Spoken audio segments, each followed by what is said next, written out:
الرحمن الرحیم نحمد اللہ تعالی ونصلی علی رسولہ الکریم اما بعد. الحمدللہ آج کی تراویح میں اللہ رب العزت کے فضل اور اس کے احسان سے 27واں پارہ پڑھا گیا. اللہ رب العزت قبول اور منظور فرماوے. ہماری سورہ احزاب کی تفسیر چل رہی تھی، اس کے کچھ حصے باقی تھے. آج انشاءاللہ تعالی اس کو مکمل کر لیتے ہیں. سورہ احزاب وہ صورت ہے جس کے اندر اللہ کے نبی صلی اللہ علیہ وسلم کی گھریلو زندگی کو بھی اللہ رب العزت نے بیان فرمایا. ایک واقعے کی طرف اللہ رب العزت نے اشارہ فرمایا. اللہ کے نبی صلی اللہ علیہ وسلم نے ایک صحابی کو جن کا نام تھا حضرت زید بن حارثہ رضی اللہ تعالیٰ اپنا بیٹا بنایا تھا. وہ اللہ کے نبی صلی اللہ علیہ وسلم کے لے پالک تھے، منہ بولے بیٹے تھے حضرت زید بن حارثہ. اور اللہ کے نبی صلی اللہ علیہ وسلم کو ان سے بڑی محبت تھی. تو اللہ کے نبی صلی اللہ علیہ وسلم نے ان کا نکاح اپنی پھوپھی زاد بہن اللہ کے نبی صلی اللہ علیہ وسلم کی پھوپھی کی لڑکی حضرت زینب رضی اللہ تعالی عنہا کے ساتھ ان کا نکاح کر دیا. حضرت زینب رضی اللہ تعالی عنہا اللہ کے نبی صلی اللہ علیہ وسلم کے حکم کی تعمیل میں راضی ہو گئی. اللہ کے نبی نے کہا تھا کہ بھئی تم زید سے نکاح کر لو، میں تمہارا نکاح زید سے کرنا چاہتا ہوں. تو بہرحال وہ راضی ہو گئی اور دونوں کا نکاح ہو گیا. اب چونکہ حضرت زینب رضی اللہ تعالی عنہا دلی اعتبار سے اس کی طرف متوجہ نہیں تھی، راضی نہیں تھی، لیکن چونکہ اللہ کے نبی صلی اللہ علیہ وسلم کا حکم تھا اس لیے انکار بھی نہ کر سکی.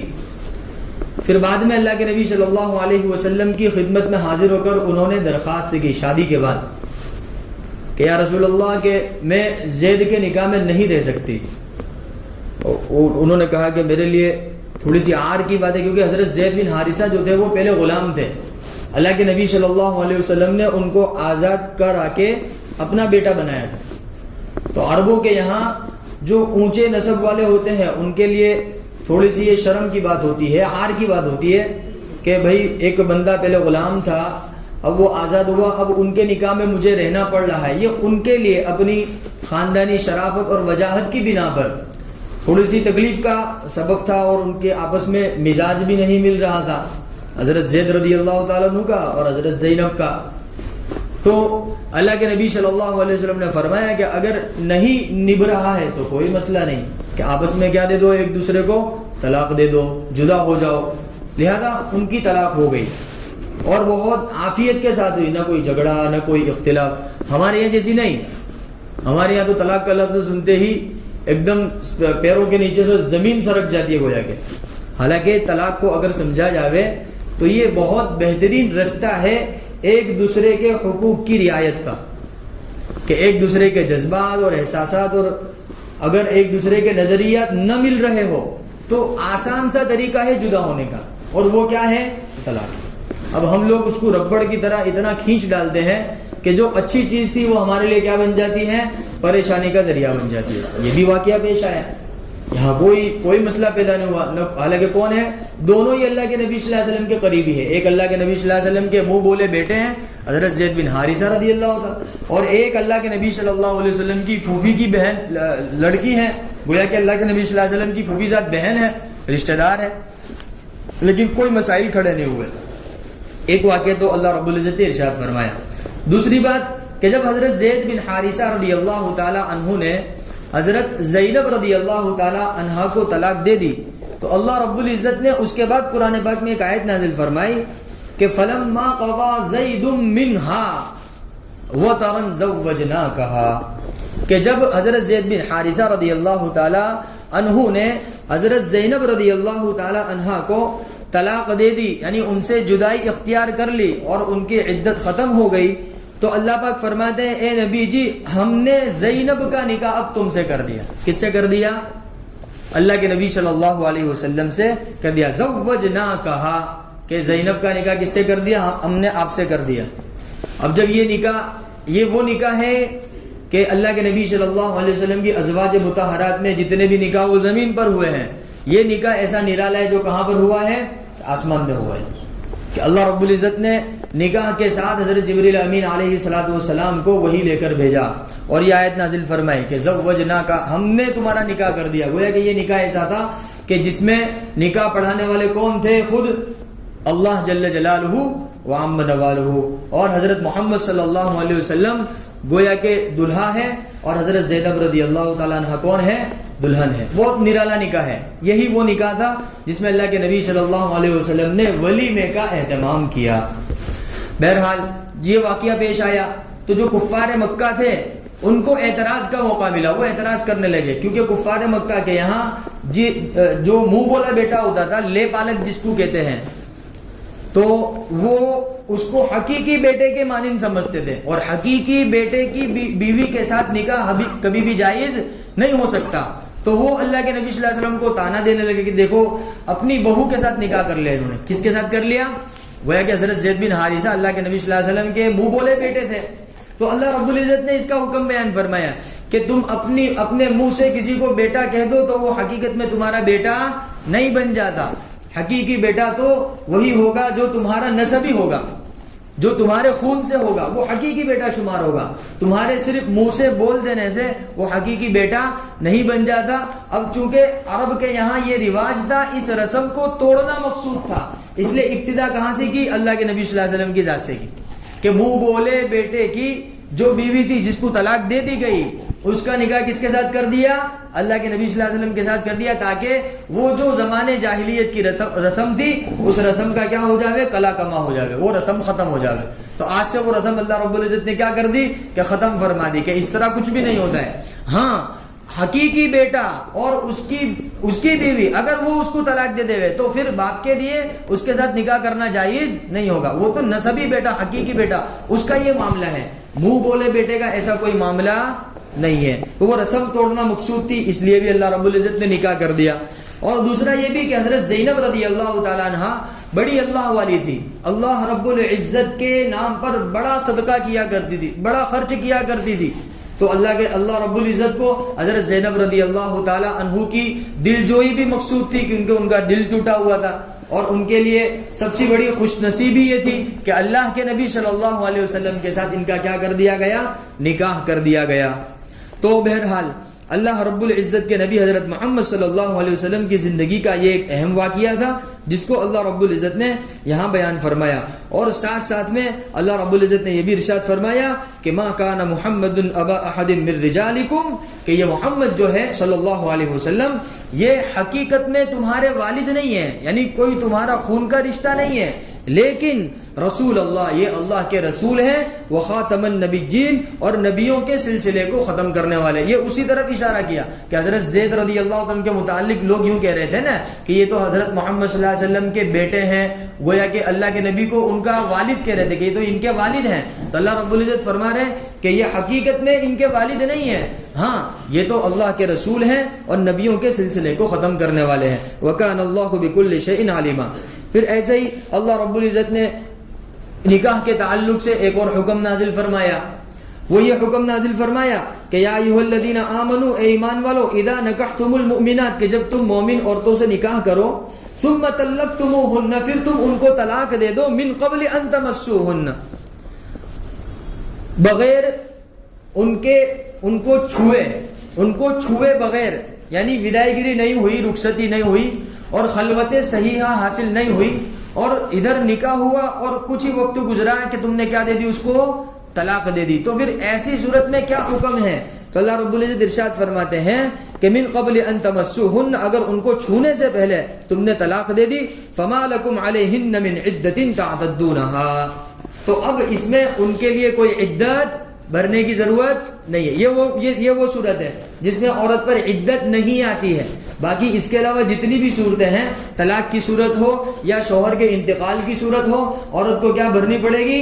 عدت بھرنی پڑے گی. طلاق کی صورت ہوگی تو 3 ماہ والی اس کو عدت بھرنی پڑے گی. حمل کی صورت ہوگی تو حمل جب تک پیدا نہ ہو جائے وہاں تک اس کو عدت بھرنی پڑے گی. ایسے ہی اگر شوہر کا انتقال ہو گیا ہے تو پھر اس کی عدت کتنی ہے؟ 4 مہینے 10 دن. یہ ایک صورت ایسی ہے کہ جس کے اندر طلاق کی صورت میں بیوی کو عدت بھرنے کی ضرورت نہیں. لیکن یہ کب ہے کہ نکاح ہوا اور طلاق ہو گئی، نکاح کے آگے کی جو پروسیس ہے وہ نہیں ہوئی. من قبل ان تمسوهن, تم نے اس کو نہیں چھوا اور اس کے پھر تم نے کیا دے دی, اس کو طلاق دے دی. تو فمتعوهن وسرحوهن سراحا جمیلا, ہاں البتہ تم ان کو کوئی اچھا سا سامان دے دو اس کے بدلے میں, اور ان کو بہترین طریقے سے کیا کرو, روانہ کرو, بہترین طریقے سے رخصت کرو. لڑائی جھگڑے کر کے, اختلافات کر کے, تو میرے لائق نہیں, میں تیرے لائق وغیرہ وغیرہ, اس طرح کے الفاظ اور جھگڑے وغیرہ کر کے نہیں. اللہ پاک فرماتے ہیں اگر مزاج نہیں مل رہے ہیں آپس میں, اگر ایک دوسرے کی جذبات اور احساسات کا خیال نہیں رکھ پا رہے ہیں, تو سرحوهن سراحا جمیلا, بہترین طریقے سے جدا ہو جاؤ. کیسے ہو جاؤ؟ بہترین طریقے سے جدا ہو جاؤ. بہرحال اللہ رب العزت نے یہ حکم نازل فرمایا. اس کے بعد اللہ رب العزت نے, یہی وہ صورت ہے جس کے اندر اللہ کے نبی صلی اللہ علیہ وسلم کی تعریف فرماتے ہوئے اللہ پاک نے یہ آیت بھی نازل فرمائی جو عام طور پر جمعہ کے خطبے میں پڑھی جاتی ہیں. وہ کون سی آیت ہے کہ ان اللہ وملائکتہ یصلون علی النبی یا ایھا الذین آمنوا صلوا علیہ وسلموا تسلیما. کیونکہ اس صورت کے اندر اللہ کے نبی صلی اللہ علیہ وسلم کی گھریلو زندگی کو بیان کیا گیا ہے, تو اللہ کے نبی صلی اللہ علیہ وسلم کی تعریف بھی مقصود تھی. اس لیے ایمان والوں کو حکم دیا کہ ایمان والو, اللہ اور اللہ کے فرشتے حضرت محمد صلی اللہ علیہ وسلم پر درود بھیجتے ہیں, لہذا اے ایمان والو تم بھی حضرت محمد صلی اللہ علیہ وسلم پر درود بھیجو اور سلام بھیجو. یہ حکم دیا گیا ہے صلی اللہ علیہ وسلم.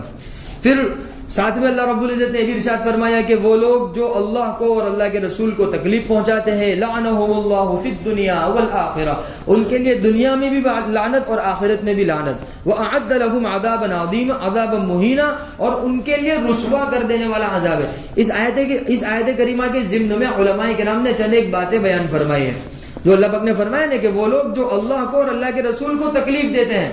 اللہ کو تکلیف دینے کا کیا مطلب؟ اللہ رب العزت کو تھوڑی کوئی تکلیف دے سکتا ہے. اللہ کو تکلیف دینے کا مطلب یہ ہے کہ جو اللہ کے رسول کو تکلیف دے. جو کس کو تکلیف دے؟ اللہ کے رسول, کیونکہ اللہ کو اپنے حبیب حضرت محمد صلی اللہ علیہ وسلم سے بڑی محبت ہے. اللہ رب العزت اپنے حبیب کی تکلیف برداشت نہیں کر سکتا, اللہ رب العزت ناراض ہو جائے گا. یہ اللہ کی ناراضگی, اللہ کی تکلیف سے مراد کیا ہے؟ اللہ کی ناراضگی. تو حضرت محمد صلی اللہ علیہ وسلم کو تکلیف پہنچانا, اور حضرت محمد صلی اللہ علیہ وسلم کو تکلیف پہنچانے کی بہت سارے اسباب ہو سکتے ہیں. جیسے اللہ کے نبی صلی اللہ علیہ وسلم کا طریقہ نہ اپنانا, یہ بھی اللہ کے نبی صلی اللہ علیہ وسلم کی تکلیف کا سبب ہے. ایسے ہی اللہ کے نبی صلی اللہ علیہ وسلم پر درود شریف نہ پڑھنا, یہ بھی اللہ کے نبی صلی اللہ علیہ وسلم کی تکلیف کا سبب ہے. جبکہ اللہ کے نبی صلی اللہ علیہ وسلم کی حدیث ہے, اللہ کے نبی صلی اللہ علیہ وسلم نے فرمایا, عبداللہ ابن عباس رضی اللہ تعالیٰ عنہما کی روایت ہے, وہ فرماتے ہیں اللہ کے نبی صلی اللہ علیہ وسلم نے ایک مرتبہ ارشاد فرمایا کہ اللہ رب العزت کے فرشتوں کی جماعت زمین پر چلتی پھرتی ہے, جہاں کہیں حضرت محمد صلی اللہ علیہ وسلم پر درود شریف پڑھا جاتا ہے, وہ جماعت اسی وقت وہ درود شریف لیتی ہے اور سرور کائنات سردار انبیاء حضرت محمد صلی اللہ علیہ وسلم کے دربار میں پہنچا دیتی ہے, اور نام کے ساتھ پہنچا دے کہ فلاں کی طرف سے آپ کے لیے درود شریف ہے, فلاں کی طرف سے آپ کے لیے درود شریف ہے. درود شریف کی بڑی فضیلت ہے. تو یہ بھی لکھا ہے علماء نے کہ اللہ کے نبی صلی اللہ علیہ وسلم پر درود شریف نہ بھیجنا, نہ پڑھنا, یہ بھی اللہ کے نبی صلی اللہ علیہ وسلم کے لیے کس کا سبب ہے؟ تکلیف کا سبب ہے. اور جو اللہ کے نبی صلی اللہ علیہ وسلم کو تکلیف پہنچائے گا تو وہ گویا کہ وہ اللہ رب العزت کو تکلیف پہنچا رہا ہے, اور جو اللہ رب العزت کو تکلیف پہنچائے گا تو بتاؤ اس کے لیے ثواب ہے یا عذاب ہے؟ اللہ رب العزت نے فرمایا کہ ان کے لیے دردناک رسوا کر دینے والا عذاب ہے. تو لہذا ہماری 24 گھنٹے کی زندگی میں کم سے کم یہ ترتیب ہونی چاہیے کہ صبح اور شام 100 مرتبہ کم سے کم مقدار ہے. ورنہ تو ہونا تو یہ چاہیے تھا کہ ہم روزانہ 500 مرتبہ, 1000 مرتبہ, جتنی اپنی استطاعت اتنی مرتبہ حضرت محمد صلی اللہ علیہ وسلم پر ہم کیا پڑھیں؟ درود شریف پڑھے. تو سب نیت کریں انشاءاللہ تعالیٰ کہ روزانہ صبح کے وقت میں, شام کے وقت میں اپنے نبی حضرت محمد صلی اللہ علیہ وسلم پر کیا پڑھا کریں گے؟ درود شریف پڑھا کریں گے. کسی کو کہنے کا موقع نہ ملے, کسی کو کہنے کا, عام طور پر لوگوں کا اعتراض ہو جاتا ہے نا کہ یار یہ تو درود شریف پڑھتے ہی کہاں ہیں. بھائی ہمارا تو حضرت محمد صلی اللہ علیہ وسلم کے ساتھ امتی ہونے والا رشتہ ہے. وہ ہمارے نبی ہیں, ہماری جان, ہمارا مال, ہمارے جذبات, ہمارے احساسات, سب کچھ اللہ کے نبی صلی اللہ علیہ وسلم کے نام پر قربان ہے. تو لہٰذا ہم نیت کرتے ہیں انشاءاللہ تعالیٰ, ٹھیک ہے, کہ اس آیت پر عمل کریں گے جو اللہ رب العزت نے ارشاد فرمایا کہ ان اللہ وملائکتہ یصلون علی النبی یا ایھا الذین آمنوا صلوا علیہ وسلموا تسلیما. اور پھر یہ آیت نازل فرمائی ان الذین یؤذون اللہ ورسولہ, کہ جو لوگ اللہ کو اور اللہ کے رسول کو تکلیف پہنچاتے ہیں, لعنہم اللہ فی الدنیا والآخرہ. کتنا دردناک عذاب ہے. لعنہم اللہ فی الدنیا والآخرہ, دنیا میں بھی ان کے لیے لعنت اور آخرت میں بھی لعنت. اور پھر وأعد لهم عذابا مہینا, ان کے لیے کیا ہے, رسوا کر دینے والا عذاب. دیکھو کفار مکہ کا کیا حال ہوا جنہوں نے اللہ کے نبی صلی اللہ علیہ وسلم کو ستایا. ابو لہب کا کیا حال ہوا, امیہ ابن خلف کا کیا حال ہوا, جمیل کا کیا حال ہوا, ابو لہب کی بیوی کا کیا حال ہوا, حمالۃ الحطب فی جیدہا حبل من مسد. جن جن لوگوں نے اللہ کے نبی صلی اللہ علیہ وسلم کو تکلیف پہنچائی, اللہ رب العزت نے ان کو عبرت کا نشان بنا دیا. ہاں, ایسا نشان بنایا ان کو عبرت کا کہ ان کے لیے دنیا کو جہنم بنا دیا گیا تھا. کہ اور جہنم ان کے لیے جہنم ہے ہی, آخرت میں تو ان کے لیے دردناک عذاب ہے ہی, لیکن جب وہ اس دنیا کے اندر تھے نا تب بھی وہ دنیا کی زندگی ان کے لیے کیا بنا دی گئی تھی, ایک وبال جان بنا دی گئی تھی. اللہ ہماری حفاظت فرماوے. پھر اللہ رب العزت نے آگے بالکل اس سورت کے آخر میں, سورہ احزاب کے آخر میں حضرت موسیٰ علیہ السلام کے ایک واقعے کی طرف اشارہ فرمایا اور ہم کو نصیحت کی, ایمان والوں کو نصیحت کی کہ یا ایھا الذین آمنوا, اے وہ لوگ جو ایمان لائے, لا تکونوا کالذین آذوا موسیٰ, ان لوگوں کی طرح مت بننا جنہوں نے حضرت موسیٰ علیہ السلام کو تکلیف پہنچائی. اور وہ کون ہے, بنی اسرائیل ہے. وہ کون ہے, سورہ بقرہ کے اندر اس کے حالات ہم نے سنے نا تفسیر کے اندر کہ کیسی کیسی انہوں نے حرکتیں کی, کس طرح حضرات انبیاء علیہ السلام کو ستایا. یہ بڑی سرکش قوم ہے, یہ یہودی, آج کے زمانے کے یہودی عیسائی, یہ بنی اسرائیلی ہے. یہ وہ لوگ ہیں جو انبیاء کے قاتل ہیں. انہوں نے حضرات انبیاء علیہ السلام کو نہیں چھوڑا. انہوں نے حضرات انبیاء علیہ السلام کے بیٹوں کو, ان کی بیویوں کو, ان کے خاندان والوں کو کہ رسوا کرنے کی کوئی ترتیب انہوں نے ایسی باقی نہیں رکھی جو انہوں نے اختیار نہ کی ہو. ہر طرح سے انہوں نے حضرات انبیاء علیہ السلام کو تکلیف پہنچائی. اللہ ہم کو نصیحت کر رہا ہے کہ اے ایمان والو, بنی اسرائیل کی طرح مت بن جانا. اگر تم بھی بنی اسرائیل کی طرح اپنے نبی کے لیے تکلیف کا سبب بنے تو تم پر بھی وہی حالات آئیں گے جو بنی اسرائیل پر آئے. اللہ پاک یہ بتلانا چاہتے ہیں. پہلے وہ درود شریف والی بات نازل فرمائی, اب حضرت موسیٰ علیہ السلام کی قوم کی طرف اشارہ کر کے فرمایا کہ یا ایھا الذین آمنوا. اب یا ایھا الذین آمنوا کے اندر آپ بھی ہیں, ہم بھی ہیں, اور سب ایمان والے اس کے اندر شامل ہیں. کیا فرمایا, لا تکونوا, ان لوگوں کی طرح مت بننا, کالذین آذوا موسیٰ, جنہوں نے حضرت موسیٰ علیہ السلام کو تکلیف پہنچائے. طرح طرح کے تانے دی حضرت موسیٰ علیہ السلام کو. حضرت موسیٰ علیہ السلام کی شان میں بڑی بڑی گستاخیاں کی انہوں نے, لیکن اللہ رب العزت نے فبرأہ اللہ مما قالوا, حضرت موسیٰ علیہ السلام کو بری فرمایا. اب انہوں نے کیا تکلیف دی, اس کے سلسلے میں مختلف اقوال ہے. بعض روایت کے اندر کتابوں میں یہ بھی لکھا ہے کہ حضرت موسیٰ علیہ السلام پر زنا کی تہمت لگائی گئی تھی. بعضوں نے یہ تانا دیا کہ نعوذ باللہ من ذلک, حضرت موسیٰ علیہ السلام نامرد ہے. کتنی سخت بات ہے, اگر ہمیں کوئی کہہ دے گا تو ہمیں کتنا غصہ. یہ تو وقت کے نبی ہے, طاقتور ترین نبی ہے. فرعون کے مقابلے میں جو کھڑے ہوئے یہ وہ نبی ہے حضرت موسیٰ علیہ السلام. رسولوں میں جن کا شمار ہوتا ہے, جن پر آسمانی کتاب نازل ہوئی, جن کو اللہ رب العزت نے 40 دن تک کوہ طور پر اپنی تجلی سے سرفراز فرمایا, یہ وہ نبی ہے. ان کے بارے میں ان کی قوم نے یہ کہہ دیا. تو اللہ پاک ہم سے کہہ رہا ہے کہ ان لوگوں کی طرح مت بننا کہ جنہوں نے اپنے نبی کو تکلیف پہنچائی. اور تکلیف کے اندر یہ سب باتیں ہیں. فبرأہ اللہ, لیکن اللہ رب العزت نے کیا کر دیا, حضرت موسیٰ علیہ السلام کو بری فرما دیا. اگر ان پر زنا کی تہمت تھی تو اللہ رب العزت نے بری فرما دیا. اگر وہ بیماری کا یا حضرت موسیٰ علیہ السلام پر کسی نقص کا یا کسی عیب کا الزام لگا رہے تھے, اللہ رب العزت نے اس سے بھی بری فرما دیا حضرت موسیٰ علیہ السلام کو. اور وکان عند اللہ وجیہا, گرچہ لوگ حضرت موسیٰ علیہ السلام کی برائی میں مبتلا ہوئے, لیکن اللہ رب العزت کے ہاں تو حضرت موسیٰ علیہ السلام کا ایک بڑا رتبہ ہے, حضرت موسیٰ علیہ السلام کی بڑی شان ہے. پھر اخیر میں اللہ رب العزت وہ ایک بہت ہی اہم چیز کی طرف اشارہ فرما رہے ہیں. وہ عام طور پر یہ آیت جو ہے وہ خطبہ نکاح کے اندر بھی پڑھی جاتی ہے. کیا ہے, یا ایھا الذین آمنوا اتقوا اللہ وقولوا قولا سدیدا, اے ایمان والو اللہ سے ڈرو, سیدھی سادی بات کہو, گول مٹول بات نہ کرو, ادھر ادھر کی بات مت کرو. ہے نا, بعض لوگ ایسی بات کرتے ہیں جیسے اس کا ظاہر کچھ ہوتا ہے, اس کا مقصد کچھ ہوتا ہے, وہ اور ایسی بات کرنے کو وہ کیا سمجھتے ہیں, بہت حکمت کی چیز سمجھتے ہیں. اللہ رب العزت کہتے ہیں سیدھی سیدھی بات کرو, فوراً سمجھ میں آ جاوے ایسی بات کرو, ڈبل بات مت کرو. یصلح لکم اعمالکم, اگر تم سیدھی سیدھی بات کرو گے اللہ رب العزت کیا کرے گا کہ تمہارے اعمال کو سنوار دے گا. ویغفر لکم ذنوبکم, تمہارے گناہوں کو معاف کر دے گا. ومن یطع اللہ ورسولہ فقد فاز فوزا عظیما, اور جو اللہ اور اس کے رسول کی اطاعت کرے گا اللہ رب العزت اس کو کیا کر دے گا, بڑی کامیابی سے سرفراز فرمائے گا.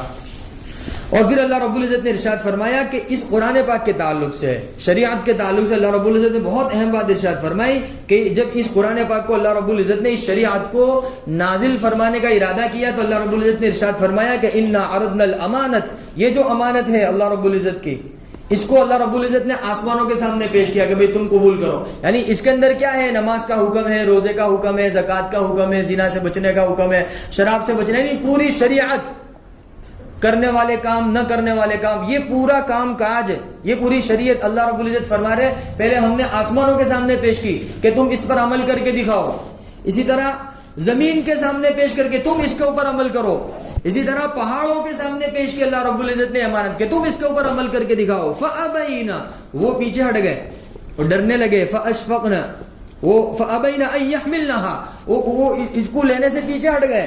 وَأَشْفَقْنَ مِنْهَا، اور اس سے ڈرنے لگے کہ ہم سے یہ بوجھ برداشت نہیں ہو پائے گا، ہم اللہ رب العزت کے احکامات کا حق ادا نہیں کر پائیں گے. لیکن وَحَمَلَهَا الْإِنسان، انسان نے کیا کر دیا؟ اس کو ایکسیپٹ کر لیا. انسان نے کیا کر لیا؟ اس کو بھائی قبول کر لیا نا انسان نے، ہے نا بھائی، مانتے ہیں نا بھائی قرآن پاک اللہ کا کلام ہے، ہم مسلمان ہیں، ہم اللہ رب العزت کے نبی حضرت محمد صلی اللہ علیہ وسلم کو اللہ کا آخری نبی مانتے ہیں. اللہ پاک فرماتے ہیں حملہ الانسان، انسان نے اس کو ایکسیپٹ کر لیا. اب انسان میں آپ کا نے ہمارا شمار ہے کہ نہیں ہے؟ ہاں، جن لوگوں نے ایکسیپٹ کیا ہے وہ انسان ہے، اور جنہوں نے ایکسیپٹ نہیں کیا ہے وہ انسان ہے ہی نہیں ہے. اللہ پاک فرماتے ہیں اولئک کالانعام، وہ تو چوپایوں کے مانند ہے، چار پاؤں والے ہوتے ہیں نا، یہ تو ان کی طرح ہے. جنہوں نے ایکسیپٹ کر لیا وہ 2 پاؤں والے ہیں. وہ کون ہے؟ انسان ہے، وہ عقل مند ہے. وحملہ الانسان انہ کان ظلوما جہولا. ہاں البتہ انسان نے جب اس کو ایکسیپٹ کیا ہے تو پھر اس کے ذمہ یہ لازم ہے کہ وہ اس کے مطابق کیا کرے؟ عمل کرے، سنت کے مطابق، شریعت کے مطابق، اللہ رب العزت کے احکامات کے مطابق کیا کرے؟ عمل کرے. اللہ کرے ہمیں بات سمجھ میں آ جاوے. اور سورہ احزاب کے اندر اللہ رب العزت نے جو اہم مضامین ارشاد فرمائے ہیں وہ تمام ہمیں سمجھ کر اپنی زندگی میں لانے کی توفیق عطا فرماوے. سبحان اللہ و بحمدہ، سبحان اللہ.